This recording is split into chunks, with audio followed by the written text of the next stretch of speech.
Are you a realtor or a house flipper or wholesaler? Do you already have a strong foundation in real estate? You may think, hey, I already know so much. I don't need more education or guidance or motivation.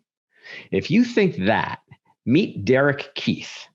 Derik is a Land.MBA student who in a very short time has amassed a six-figure land business and just acquired a single property that he expects to net over $55,000 on.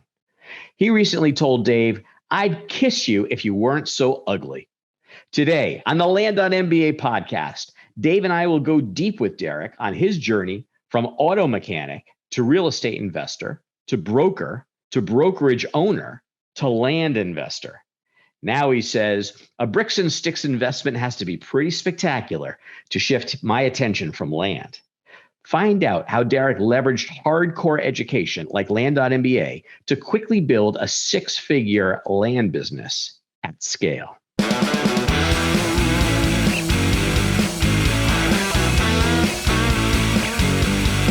Welcome to the Land.MBA Podcast, where we go deep into the business of land investing.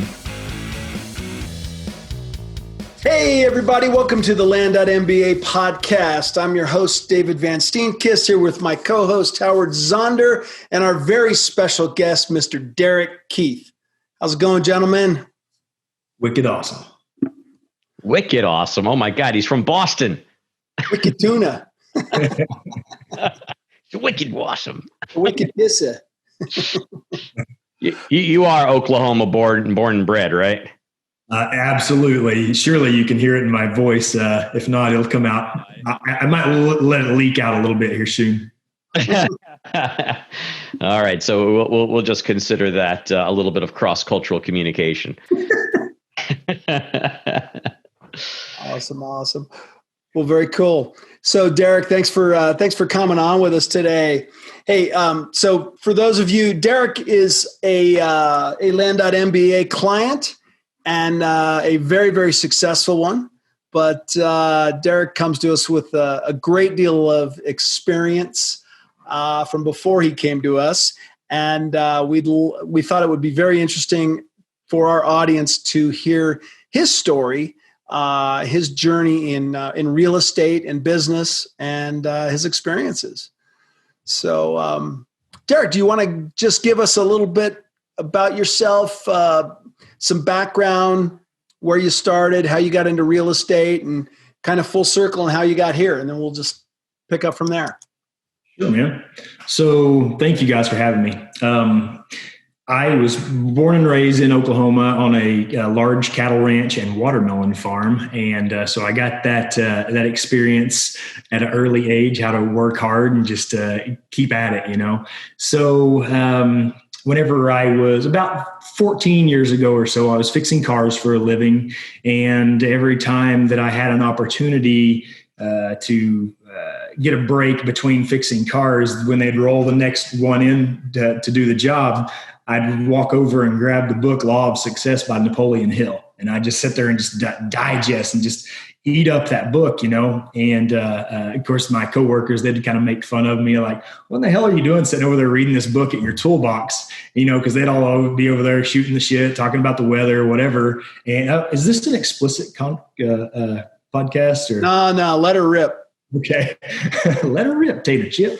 So yeah, I was doing that, and one thing led to another. I started a real estate business. I wanted to start flipping houses for a living. I needed some way to find some passive income because I knew that fixing cars for a living wasn't going to behoove me, you know, later on in life. I was making good money at the time in my 20s, but I knew it wasn't going to get much better than that, you know. So I started a real estate business, flipping houses, and my very first deal I was buying it subject to, right? I didn't have any money. I needed to be able to pick it up, no money down, if at all possible. It wasn't 100% no money down. It ended up being $4,600 that I had to put into it to make up the back payments and stop the foreclosure process and then take over the mortgage. So I actually had $4,600 in my savings account, and I was like, all right, fuck it. I'm all in. Here we go. And so we're going to sink or swim. And that deal ended up netting me like $30-something thousand. And I was like, wait a minute, I'm working my ass off all year, making 50 to 55. And I just made 30 on that deal that easy. There's something to this. And so then the real estate brokerage, or not brokerage, but the real estate investing side of things was born. And then it just grew from there. During that process, I would have people, well, let me back up a little bit. I went and got my real estate license also to help me buy and sell my own properties, save the commissions, that kind of stuff. Then I started having people notice that I was doing that. So they would ask me if I could help them buy and sell property. I was like, well, it wasn't my intention, but actually I can. So I'll do that. And I just kind of fell in love with that process. It was a lot of fun being able to help people going around and just finding properties and that kind of stuff. So I started a side hustle doing that. And then that grew into a small brokerage and a small team. And here we are 14 years later, and we got that team rolling with some just of the absolutely best people on the planet, as far as I'm concerned. They're like family to me. So good people to work with every day. And I just can't say enough about that side of things. About 6 months ago, and cut me off at any time here, but no, just keep rolling, man. About 6 months ago, I had contacted you, Dave, based on a video I had saw on YouTube, I believe, or a podcast. But because just prior to that, I had bought a piece of raw ground for like $12,000 and turned around and sold it for like $48,000. And I said, oh, wait a minute. There was no, as we say, the toilets, tenants, and, none of that. I didn't have to deal with any of that. No rehab cost. Yeah. And I made the same amount as I would on a fix and flip after holding it for 90 or 120 days and dealing with all the contractors and all that. And I made risk more. Yeah. So I was like, now there's something to this. So I just started Googling it. I have a good friend of mine that is impressively successful in the land business. Started talking to him as well. The two came together. I signed up for the Land.MBA coaching program. And then it just started rocking and rolling from there. And now it's like, if I get a seller lead for a residential piece, it's got to be a really badass lead for me to even mess with it now, because the land deals are coming in. And I'm like, I don't really know if I want to mess with sticks and bricks now. So I'm getting a little ruined or spoiled. You're focusing on the good stuff. That's all. I guess, man. I don't know. I sure like it though. So you sent me a text a couple weeks ago. It was like kind of a little testimonial text that something about, in the last 90 days, you had acquired like 155,000 or 160,000 in equity, and you had just acquired that day a deal that you're going to make 55 grand on. Yes. And that's when I said I could kiss you if you weren't so ugly. I noticed, Dave, you knew. A lot of people say that. What was that, Howard?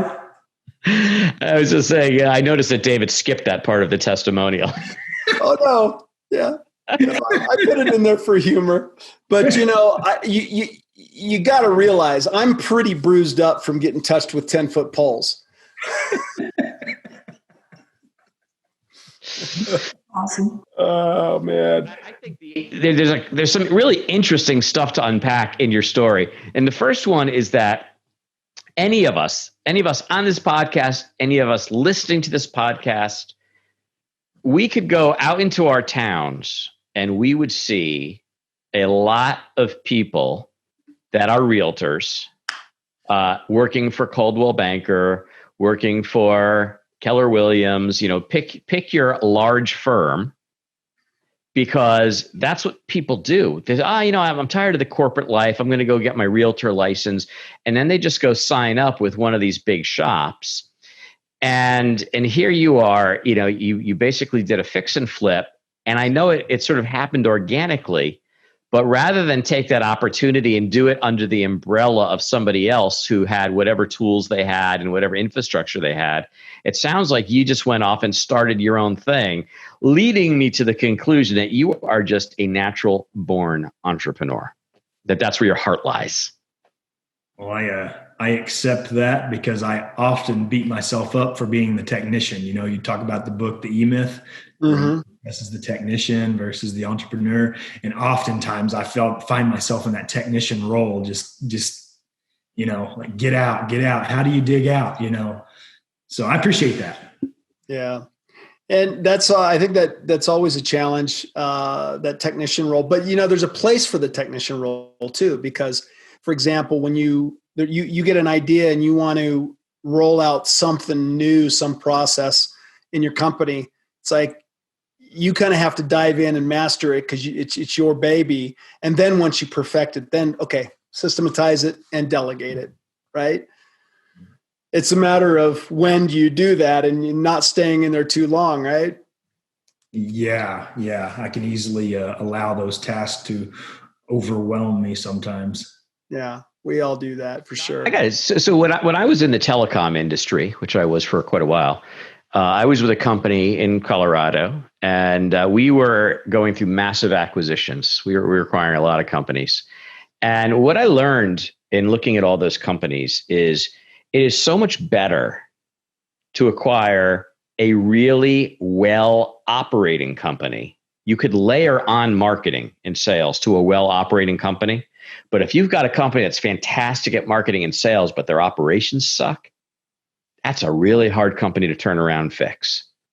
So, that technician role, the nice thing about it, if you do it at the beginning, is it helps you. I think it really helps you build and train the team to act efficiently and work together and do it because you understand all the different components. I mean, our job is to be the conductor of the orchestra. And I think a lot of people come in and they think, I'm just going to hire a team and I'm going to say, you do this piece and you do that piece and you do the other piece.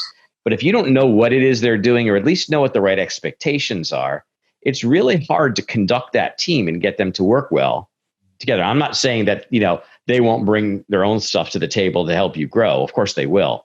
But that starting point, I think, is really important. Mm-hmm. And it sounds like that's where you may have started, Derik. Yeah, I believe so. You just find that piece and then you try and delegate it and build systems around that piece. And then you go on to the next piece. And eventually, you're eating the elephant just one bite at a time. Yeah, exactly. There you go. So you got to go back and salt a bite, because it's not quite chewed all the way, but I got to remember that. I hadn't not actually heard that one. Go back and salt a bite here and there. That's good. Hey, so Derik, you've done a little bit of subdividing too, haven't you? Tell us about that. Yeah. So not much, but just a few parcels, some 30 and 40 acre parcels that I've just sourced on the MLS. These were not through the Land.MBA that program, but still this was just about the same time I was starting Land.MBA, and bought some 30 and 40 acre tracts, split them into 5 and 10 acre parcels, and then owner financed them. And something that's been really big right now in Oklahoma is the cannabis industry going crazy in Oklahoma right now. So 7 out of 10 of our buyers are looking for an area where they can do a grow op. So obviously I'm looking for land that I can split up and sell to the grow ops. Yeah. What's kind of a minimum size that they need? 5 acres, or just depends on the water rights? I'm not sure what OMMA rules are, the medical marijuana board. I'm not sure what their rules are on size. I just know that anything 5 to 10 to 40 acres, they're buying them. Right. The minimum. Yeah. Interesting. I can say, if I had any words of advice on that, I would say capitalize on it while you can, because we had that a couple of years ago in Colorado, and it just, the door opened and shut fast. It was like boom, boom, boom, boom, boom, boom. And then, it was pretty much saturated. You didn't have as many of those buyers, but when that was going on, it was great because if you had the right property, you definitely had buyers lined up for that. I don't know if you guys remember or if it impacted your area much, but the ostrich business back in the day, 25 years ago, probably, the ostrich business was like that in Oklahoma. You see people with ostriches everywhere, just putting up these ostrich farms like crazy, making money hand over fist, and then it just shut down. I don't know why it did, but then you just saw these ostrich farms just sitting vacant everywhere. I hope that doesn't happen to the cannabis industry, but with this much influx, I don't think so. But what happened in Colorado was you had this incredible influx, and then you had a big backlog of permit applications.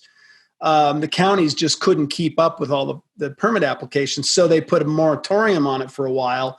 And then you'd have this county over here opened up, and everybody's running over there, but then it just kind of took a natural cycle.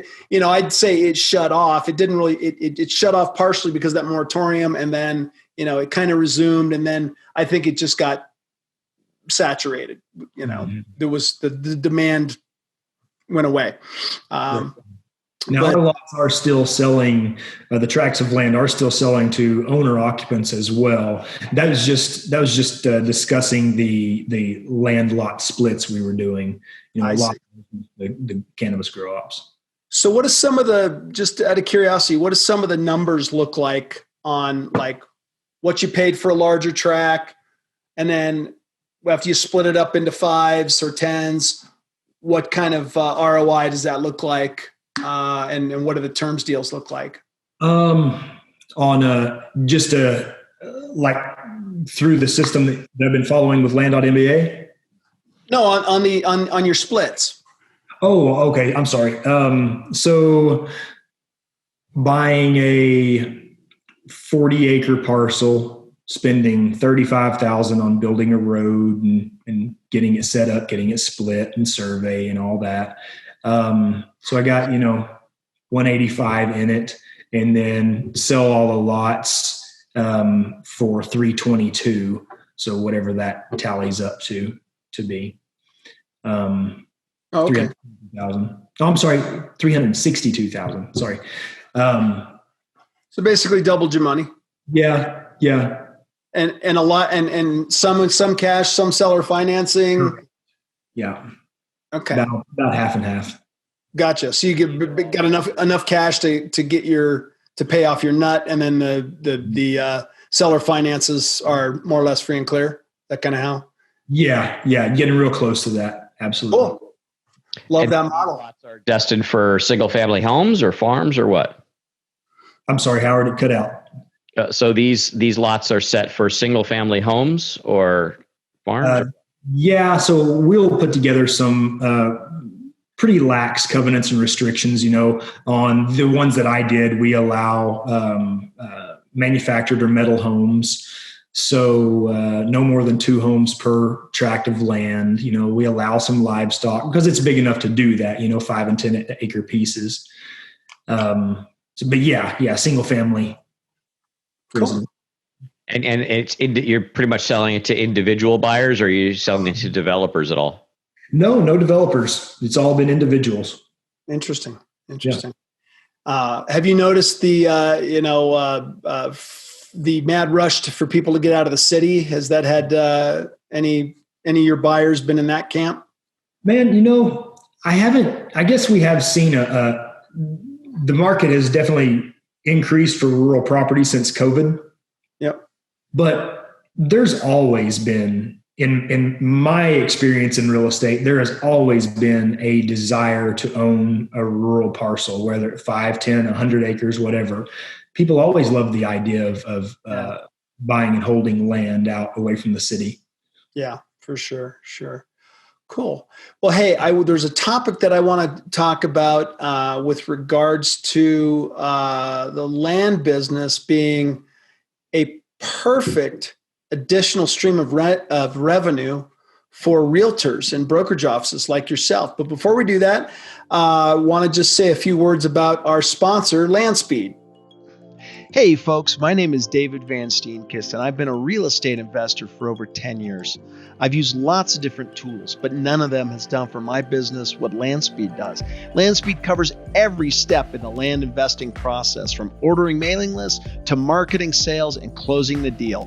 What I really like, though, is it anticipates my needs. When I think, oh, I wish I had a quick and easy way to evaluate return on investment on a potential property, look no further, Land.MBA does it. If I want to edit a deed after Land.MBA creates it, it can do that too. Most systems just stick you with a PDF that's uneditable, and you got to go back into the system and edit the fields and do whatever you need to do, and it's a real pain in the rear end. Land.MBA simplifies it. If I want to send 1 or 5 or even 40 neighbor letters at the click of a button, bam, Land.MBA does it. But even with all that inherent capability, you get access to Land.MBA community, you get weekly mastermind calls, and you get the best mailing rates in the business with no volume commitment, which is freaking awesome. Because if I just want to pop one contract to somebody, I don't have to pay $1.50. I still pay the bargain basement rate. And on top of that, customer service is stellar, quick, and they just do a great job. I've been very, very happy, very pleased with it. And look, I've been running my business on Land.MBA for over 2 years. So take it from me. If you're serious about your land business, then check out Land.MBA at facebook.com/landbizautomation. That's Land, B-I-Z automation. And if you want $100 off, tell them you heard it from me, David Van Steenkist, on the Land.MBA podcast. Okay, we're back.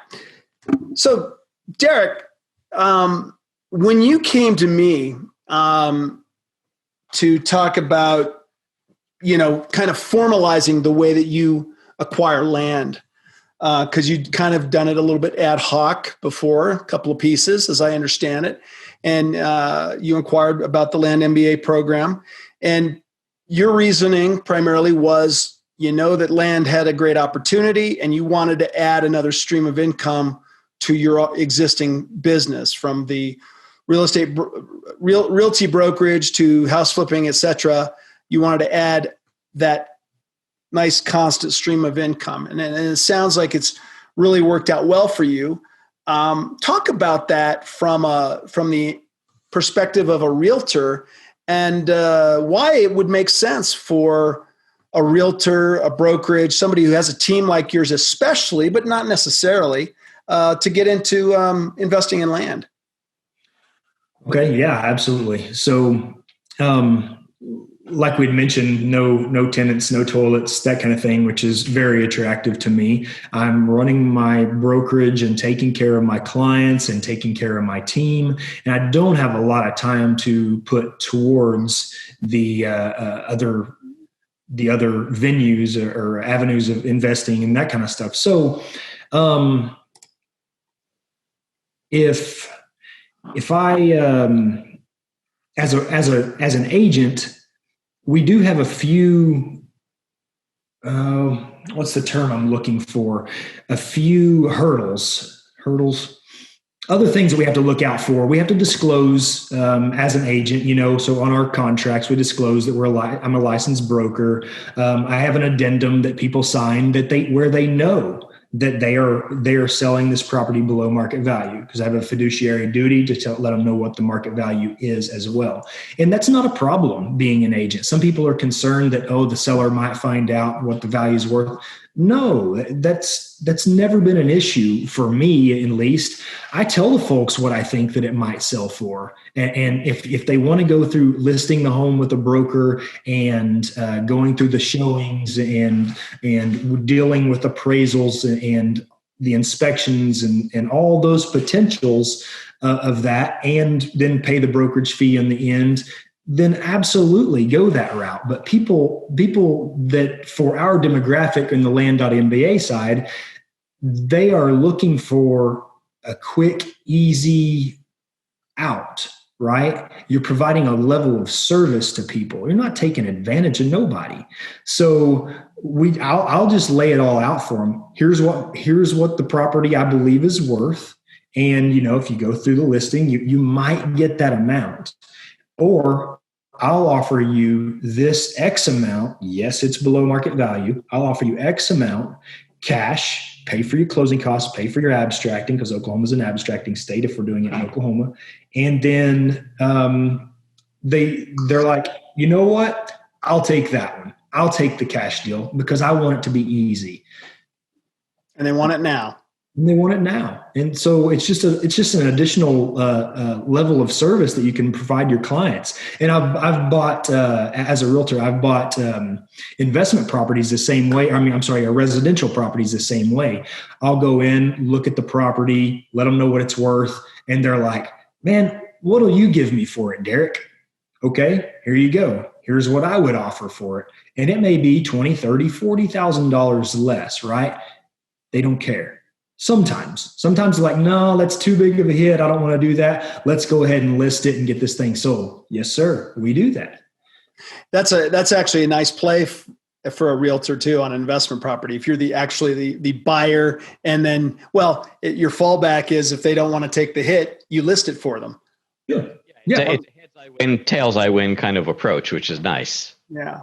It does. It works out, one way or another for us. Absolutely. And we've kind of become known in our area that we do that just because we've been here for quite a while.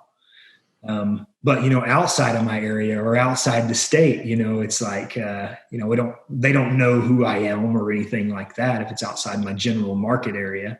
But I still disclose that I'm a broker in Oklahoma. Right. Very good. Have you ventured outside the state, or you just recently? Oh, good for you. Good. So that's a little bit different twist, but it's the way we teach it anyway. But I guess you can disclose, but do you have to disclose you're a realtor in another state? Oh, I'm not sure about in other states. I just do it. Yeah. Okay. Cool. I don't think you are actually, but I want to, if I can, I want to dig in a little bit about the early days of your real estate business. So here you are. So a couple of people say, hey, you want to list it for me. You got the license and you're like, oh, your entrepreneurial, fluids start flowing and you get all excited. So you start building a business. And at some point you said, all right, I think maybe I need to start building a team here because there's a lot of work. And of course, you could start going in to hire people part-time or start, hiring contractors, or you could start bringing people on in full-time roles. And of course, if you're bringing them in a full-time role, there's a certain level of pressure and responsibility that goes with that because you have to be able to pay them no matter what's coming in the front door. Right. So tell me about that process of going from sort of this independent technician to building a team and how that came about. Oh, goodness. So my first hire, and a lot of people are probably going to scream when I say this, was my girlfriend. I hired my girlfriend to do the marketing coordinating. And she's now 12, 13, 14 years later, been married and happily, and everything's rocking and rolling. And now she's my business partner in the real estate brokerage. So,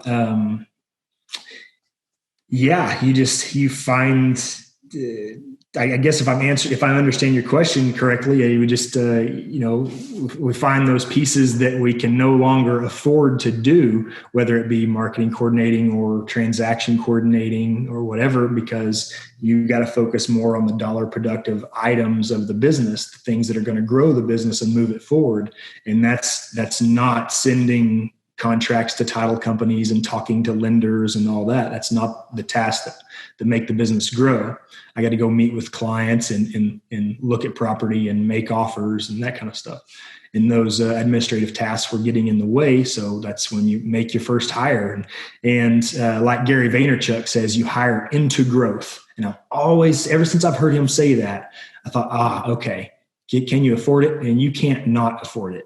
If you're getting bogged down in the administrative tasks, you just got to bite the bullet, hire somebody, and you won't regret that you did. And no, not everybody's perfect, and no, not everybody's going to do it as good as you will either. And you just got to learn that and move on.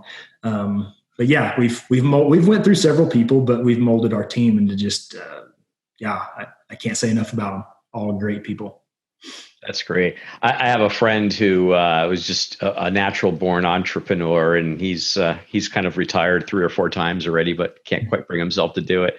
And I remember when we worked together at a big company at Lucent Technologies, and then he went off and did his first big venture. And he's kind of nuts, and he had all these like really wild management ideas. And one of the things that he did is every year, at the end of the year, he would rate everybody in his company 1 through whatever. And then he would draw a line at the 90% line, and he would fire everybody below it. And then he would hire new people. And he did that every year until he got to the point when there was nobody he wanted to fire anymore. Wow. Pretty hardcore, but cream off the top and dump out the rest. Exactly. I mean, you really, one, it's sort of, when people know what to expect, it certainly drives, the behaviors you want if they want to stick around. And you better have everything else going well in your company to make them want to stick around. And 2, it just means that the quality of your overall pool just keeps going up until, and everybody kind of will end up pushing each other. So it seems hardcore, but actually there's a lot of, it makes good sense actually. Yeah, kind of creates a good culture. I like that. And no, not everybody wants to take over the world and 10X it and testosterone fuel. And you just, it's Grant Cardone. No, it's okay to do whatever your view of success is and go after that. I don't need to build $1 billion business. That's just not who I am or what my goals are. I just want easy living, passive income, and then enjoy the fruits of my labor. But that don't mean I don't work my ass off every single day. And I like it, man. I fall in love with the process of hard work. And I find myself, whenever I'm not busting ass, I'm looking for something to do, to what else can I do to push the envelope or to push things forward. And I mean, everybody's level of what they want is different. There's some people that want to flip 1,000 houses a year. Hey, brother, go for it. But that's not me. Right. That's awesome. So, what'd you say, Howard? How many people are on the team now? We have a couple of buyer's agents. We have a marketing coordinator and a closing coordinator. And then my wife and I. So 1, 2, 3, 4, 5, 6 people. Okay. So, I think when you start, when you first hire people, especially if it's more of a contractor or a VA kind of situation, we start them off with very task-oriented kind of responsibilities. But where real value gets created is when people are skilled enough and empowered enough to actually make judgment calls and be able to take do higher level activities. And then when it really, really kind of goes through the roof is when the team starts interacting with each other without requiring you to be in the middle of it. So I'm really curious, now that you've hired the team, some of your management techniques to get the most out of them. No pressure. Yeah, no pressure. So I am, I guess we all are our worst critics. We need to step back more out of the business in order to find those weak points in it now. To spend less time micromanaging and more time away to find it. But on the short stints that we do step out, even if it's just for a few days, we find out that it's just fine. Or if there's this very pending thing that just needs to be answered right away, sometimes we'll kind of camp out on it, wait a little bit. And then guess what? It gets handled. So it's like, oh, okay, cool. We need to do that more. Kind of pull ourselves back. And that way you can, like a puppeteer, marionette. What's that called? Yeah. That is so awesome. I found that in my career too, over time, probably more than when I was in corporate, but we stress out about things so much. And at some level, the clock ticks, time goes on, and somehow everything gets done. Yeah. Yeah. If you, I want the people that work for me, I want them to feel that level of stress if something's getting done so that I don't have to. Right? Exactly. Well, it's exactly the same principle that you just talked about with handling, and I relate to this also when I was more in corporate America, but in my day-to-day business here as well. But when you get email questions, sometimes people are just so quick to ask a question before they really take it upon themselves to think about it and say, all right, how would I handle this and everything? So you use that same technique and just park that email for a little bit. Don't answer them right away. Let it go 24 hours and see how many times they answer their own question. Love it. Is it just me, or is it getting harder and harder to count on a job for our financial security? Who would have ever believed that we would go from the lowest unemployment in 50 years to 40 million people unemployed? Whether you have a great job and want to create a second income, or you're recently unemployed, you need to check out Land.MBA, your one-stop shop for land investors. Investing in vacant land is a proven business model that can help you build a reliable and scalable second income. Imagine a business where you love what you do. There's no limit on how much money you can make. You can operate your business from anywhere in the world with an internet connection. And best of all, you can never be fired or downsized.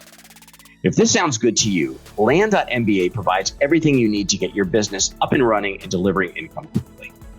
You get education, an end-to-end video course and optional coaching to help you get started faster and turn your energy into income.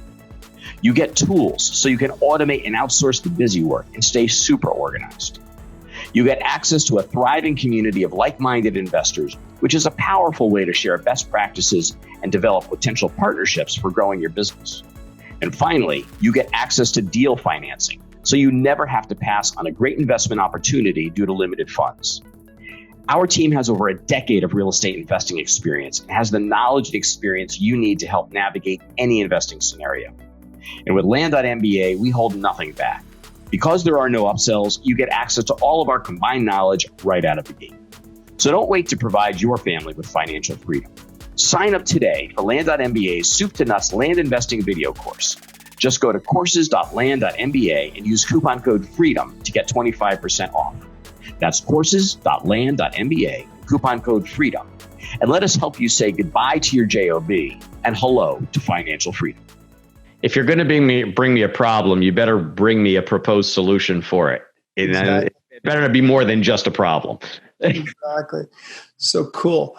Well, all right. So we're kind of coming up, getting close to our time here. Derik, what is the now that you're really kind of got some momentum with the land flipping, what is in store for you in the next, let's say, 1 to 3 years? What are some of your goals? What do you plan to do? That's a tough one. I often feel like I'm not sure what I want to do. I know it's always it's growth and adventure and experience. So, I'm so blessed with a beautiful, healthy family, and we get to, pretty much come and go as we please. So sometimes I feel selfish and I'm like, oh, I want to do this. I want to go travel, or I want to do whatever, because I look at my beautiful wife and my beautiful daughter and I'm like, I got it all, man. So what's in store? We'll continue to grow the land business for sure. It's exceeding my expectations thanks to Land.MBA. Dude, you guys, props to y'all, because the work that you've put in and the training videos that you've put in have just been wonderful. I can go in just and it's turnkey, and then of course, I find my own variables through there as you implement the things that you guys teach, right? But and then I find my own little tweaks, and whether I have an A/B split test them, I just like, I'm going to do it a little bit different like this, and then I'll come back and I'll bounce it off of Dave or Howard, and it's wonderful to be able to have you guys to help that out. But yeah, I'll continue to grow the land business, continue to grow the real estate brokerage. They're my family. I love them, not going anywhere there, and taking care of our clients as well. So, I think the biggest goal for us right now, to answer the question, is more free time, because although I like the hustle, I enjoy the challenge, man, I sure would like some time to just chill. There you go. Well, and we still got to get a fishing trip in, man. Absolutely. My family's biggest problem with me is that I don't know how to relax. They're like, Dad, just relax. I'm like, I can't. Yeah. I don't know. All right. Well, if anybody else got anything else they want to discuss before we pronounce the benediction? I have one more question, or one more thing I'd like to ask of Derik, and that is, first of all, thank you so much for your kind comments about Land.MBA. They're very, very much appreciated, and it really, really warms our heart to see somebody really devour the information and be so successful with it, because at the end of the day, that's the real reward for us as well as for you. So if you just look into the camera and speak to realtors out there, and what your message would be to them regarding land as a business, as an alternative revenue stream, and I think you've said what you want about Land.MBA, but whatever you would say to them, because I think there's a lot out there that could really benefit from this and from your experience. Gosh, man, you put me on the spot here. You find, as a realtor, you have to find a niche, and the land niche has worked for me. I think because, or in my brokerage, I think because I grew up on a ranch, so I kind of walk the talk. I understand the lingo, and so if your niche is high-end properties, multi-million-dollar residential properties, then you got to know how to talk with those kind of people. I suck with dealing with those kind of people, and there's nothing wrong with that. I suck at it. But if I'm doing land and ranch deals, man, I got them. So first off, you find your niche. Then getting into or diversifying into your investment portfolio, whether it be land or residential, you'll quickly find that land's easier. Don't be afraid of land. Goodness, it's just a piece of dirt. You can't mess it up. You buy it right, you're not going to lose, period. So just go out there and get your hands dirty and figure this deal out. It's been life-changing for me. And I don't see any end in sight. I mean, it's changed so much for us in such a short time. I'll keep rocking and rolling with the real estate brokerage, but this land deal is going to get more attention as we grow, for sure. It has to. Yeah. Three key words to take away there. Buy it right. Always. Well, great stuff. Derik, you're an inspiration. We really appreciate you taking time out of your busy schedule to share that with us. Man, you never asked me about my bookshelf, Howard. All right, adios. He's not going to ask me about my bookshelf. I'm not going there. I know that bookshelf contains all of the combined knowledge of everything that matters to you. And one of them on the cover has a piece of fruit. That's all I know. Leave it at that. We hope you enjoyed this episode, had a bit of fun, and walked away with some actionable insights that you can apply to your business. Dave and I have got some great content and interviews planned, so don't forget to rate and review, and of course subscribe to this podcast on iTunes, Google Play, Stitcher, or wherever you get your podcasts. If we mention any interesting links or tools, you'll find them in the show notes. To learn more about Land.MBA, visit our website at, wait for it, Land.MBA. See you next time on the Land.MBA Podcast.